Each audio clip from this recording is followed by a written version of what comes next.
السلام علیکم۔ میرا سوال یہ ہے کہ ہمارے محلے میں ایک آنٹی ہیں، وہ درس مطلب دیتی ہیں۔ پہلے وہ قرآن کی کچھ آیتیں ہمیں بتاتی ہیں، پھر اس کا ترجمہ اور ماشاء پھر اللہ، تفسیر، اور اس کے بعد کچھ حدیثیں بہت ہمیں یاد مبارک۔ کرواتی ہیں۔ ہوں۔ اس کے بعد نا وہ ایک اجتماعی دعا کرواتی ہیں۔ تو مجھے یہ پوچھنا تھا کہ میں نے آپ کی کچھ ویڈیوز دیکھی ہیں جس میں جیسے نماز کے بعد بھی دعا کا نہیں ہے اہتمام، تو مجھے یہ پوچھنا تھا کہ وہ جو درس کے بعد جو وہ اجتماعی دعا کرواتی ہیں، کیا وہ دعا کروانا صحیح ہے، یا کیا ہمیں وہ دعا کرنی چاہیے، یا اس میں حصہ لینا چاہیے ہمیں اس دعا میں؟ نحمدہ ونصلی علی رسولہ الکریم، اما بعد۔ دعا، اجتماعی دعا نماز کے بعد تو لیکن کیا ہم جو لیکچرز ہوتے ہیں، دینی لیکچر، جیسے بہن یہ فرما رہی ہیں کہ کوئی خاتون ہیں قرآن اور حدیث کا درس دیتی ہیں اور پھر وہ دعا کرواتی ہیں، اس میں شریک ہونا چاہیے یا نہیں ہونا چاہیے؟ اگر آپ پہلی مرتبہ ہمارے چینل پر تشریف لائیں تو ہم آپ کا خیر مقدم کرتے ہیں۔ براہ کرم چینل سے جڑ جائیے تاکہ اس طرح کی ویڈیوز آپ تک پہنچتی رہے۔ سبسکرائب کر لیجئے۔ بہت سارے لوگ ہیں جو ہمارے چینل کو سبسکرائب دیکھتے ہیں لیکن سبسکرائب نہیں کرتے۔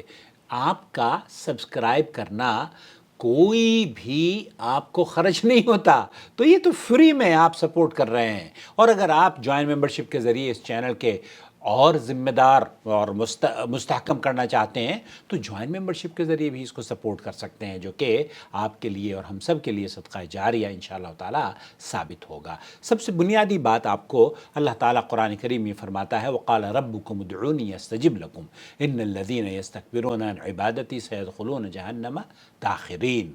دعا افضل ترین عبادت میں سے ایک عبادت ہے جن کے ذریعے ایک مسلمان اپنے رب کی بندگی بجا لاتا ہے، اور یہی وجہ ہے اللہ رب العالمین سورہ غافر آیت نمبر 60 میں یہ فرماتا ہے، تمہارے رب نے یہ کہہ دیا ہے کہ مجھے پکارو، میں تمہاری دعاؤں کو قبول کروں گا۔ بے شک جو لوگ میری عبادت سے روگردانی کرتے ہیں وہ عن قریب جہنم میں داخل ہوں گے۔ اور حضرت نعمان بن بشیر رضی اللہ تعالیٰ عنہ سے مروی ہے، وہ کہتے ہیں کہ نبی کریم صلی اللہ علیہ وسلم نے فرمایا، دعا والعبادہ، دعا ہی عبادت ہے۔ تمہارے رب نے کہہ دیا ہے کہ تم مجھے پکارو، میں تمہاری دعا کو قبول کروں گا۔ اس حدیث کو ترمذی، ابو داؤد، ابن ماجہ اور علامہ البانی رحمۃ اللہ علیہ نے اسے صحیح قرار دیا ہے۔ یہاں ہم ایک چیز کی طرف آپ کی توجہ چاہتے ہیں کہ کچھ لوگوں کا، جیسے بہن نے کیا ہے، اجتماعی ذکر اور اجتماعی دعا کے درمیان صحیح طرح تفریق نہیں کر پاتے ہیں۔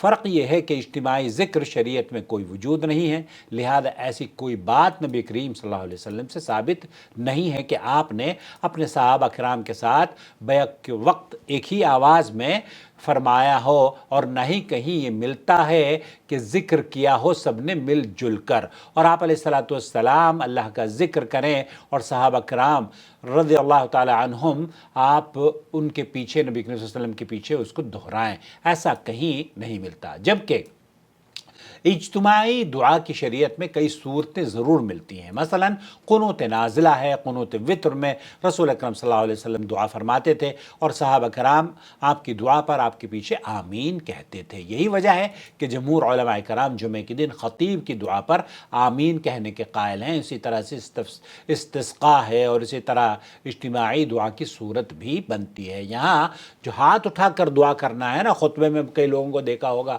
شیخ صالح الفوزان فرماتے ہیں کہ یہ بدعت ہے، جبکہ اجتماعی دعا کی بدعتی صورتوں میں سے کچھ صورتیں یہ ہیں۔ کچھ لوگ صرف دعا کرنے کی نیت سے اکٹھے ہوں، اس کے بدعت ہونے میں ابو عثمان کہتے ہیں کہ عمر بن خطاب رضی اللہ تعالیٰ عنہ کے گورنر نے آپ کی طرف یہ لکھ کر بھیجا، یہاں کچھ لوگ اکٹھے ہو کر مسلمانوں اور اپنے گورنر کے لیے دعا کرتے ہیں، تو عمر بن خطاب رضی اللہ تعالیٰ عنہ نے جواب میں لکھا، تم میرے پاس حاضر ہو اور ان لوگوں کو بھی اپنے ساتھ لاؤ۔ تو جب وہ عمر رضی اللہ تعالیٰ عنہ کی خدمت میں حاضر ہوئے، عمر رضی اللہ تعالیٰ عنہ نے دربان کو حکم دیا، مجھے ڈنڈا دو۔ جب وہ عمر رضی اللہ تعالیٰ عنہ کے سامنے آئے تو عمر رضی اللہ تعالیٰ عنہ نے ان کے امیر کی ڈنڈے سے تواضع کی۔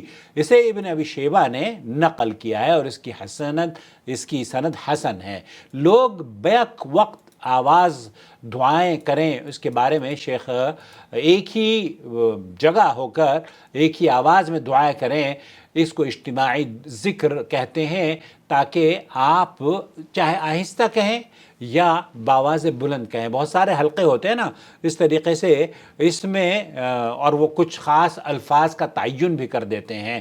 یہ بھی اللہ کے رسول صلی اللہ علیہ وسلم سے ثابت نہیں ہے. البتہ مقرر ہوں جو یا استاد درس کے اخیر میں دعا کرے اور حاضرین مجلس اس پر آمین کہیں تو اس کے بارے میں ہمیں نبی کریم صلی اللہ علیہ وسلم کی سنت سے جواز کی دلیل ملتی ہے، بلکہ یہ عمل مستحب ہے. چنانچہ عبداللہ ابن عمر رضی اللہ تعالیٰ عنہ سے مروی ہے کہ رسول اکرم صلی اللہ علیہ وسلم عموماً اپنی مجلس برخاست کرنے سے قبل اپنے صحابہ کرام کے لیے ان الفاظ میں دعا مانگا کرتے تھے: اللہم اقسم لنا من خشیتک ما یحول بی بیننا و بین معاصیک. یہ اللہ کے رسول صلی اللہ علیہ وسلم کی دعا آپ علامہ البانی نے اسے ترمذی میں نقل کیا ہے. علامہ البانی نے اسے صحیح کہا ہے: یا اللہ ہمیں اپنے اس قدر خشیت عطا فرما جو ہماری اور تیری نافرمانی کے درمیان حائل ہو جائے، اور اپنی اتنی اطاعت نصیب فرما کہ جو تیری جنت تک ہمیں پہنچا دے، اور اتنا یقین عنایت فرما جس سے ہم پر دنیاوی مصیبتیں آسان ہو جائیں، ہوا ہو جائیں، اور ہمیں ہمارے کانوں، آنکھوں اور قوت سے جب تک زندہ رہیں فائدہ دے، اور ہمارے وارث بنا، اور ہمیں ہماری ان چیزوں کو وارث بنا، اور ہمارا انتظام ظالموں تک محدود رکھ، انتظام ظالموں تک محدود، اور ہم پر ظلم کرنے والوں کے خلاف ہماری مدد فرما. ہمیں دین کے بارے میں آزمائش میں مت ڈالنا، دنیا ہی کو ہمارا اصل مقصد نہ بنا، اور نہ دنیا کو ہمارے علم کی انتہا بنا، اور ہم پر ایسے شخص کو مسلط نہ کر جو ہم پر رحم نہ کرے.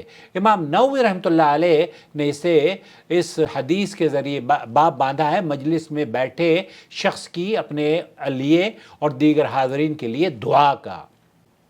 شیخ ابن باز سے پوچھا گیا تو انہوں نے کہا کہ درس، واعظ اور نصیحت یا تقریر کے بعد دعا میں کوئی حرج نہیں ہے. یہ مفتی مملکت سعودی عرب شیخ عبدالعزیز بن باز سے پوچھا گیا تو انہوں نے کہا کہ کوئی حرج کی بات نہیں ہے. اس میں حاضرین کے لیے اللہ تعالیٰ سے کامیابی، ہدایت، اخلاص، نیت اور نیک عمل کی دعا مانگنے میں کوئی قباحت نہیں ہے اور مانگنی چاہیے. یہ ایک مستحب اور مسنون عمل ہے. تاہم ایسی دعا میں ہاتھ اٹھانے کے بارے میں مجھے کسی کا علم نہیں، اور مجھے یہاں تک علم ہے وہ یہی کہ آپ علیہ السلام سے دعا میں ہاتھ اٹھانے کا مطلق طور پر ذکر آتا ہے کہ ہاتھ اٹھا کر دعا کرنا قبولیت کے لیے ایک سبب ہے. البتہ مجھے ایسی کوئی دلیل نہیں ملتی جس میں نبی کریم صلی اللہ علیہ وسلم نے واعظ و نصیحت کے بعد ہاتھ اٹھا کر دعا فرمائی ہو. اگر آپ صلی اللہ علیہ وسلم نے ایسا کیا ہوتا تو صحابہ کرام نے اسے ضرور نقل کیا ہوتا، کیونکہ صحابہ کرام رضی اللہ تعالیٰ عنہ نے اللہ کے رسول صلی اللہ علیہ وسلم کی ایک ایک چیز بیان کر دی ہے.